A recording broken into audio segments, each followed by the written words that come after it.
naman guys, part 2 naman.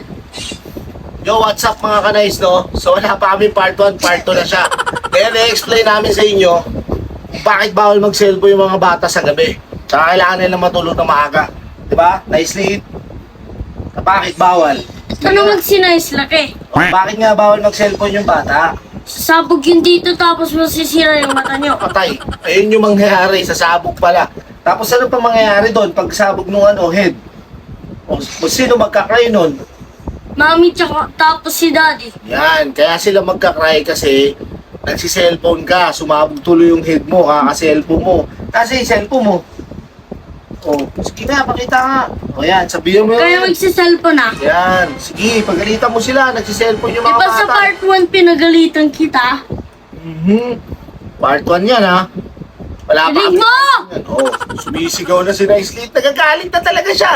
Eh, sinasabi ko sa inyo, napaisip ako sa inyo eh. O, ano pa mangyayari? Sige, tumingin ka doon sa camera. Tignan Sabihin mo! na. Pag gumano ka pa nan, papasok ko sa bahay nyo. Patay, papasukin na kayo. Tapos, Kikidnap ko kayo.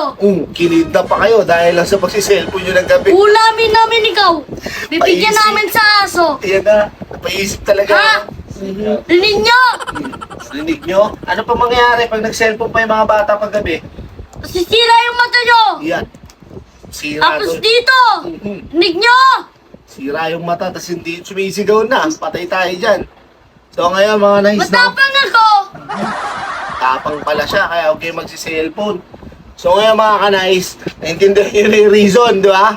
Bakit bawal yung mga Bago matulog, magkagatas ka. Di pa ako pinatapos.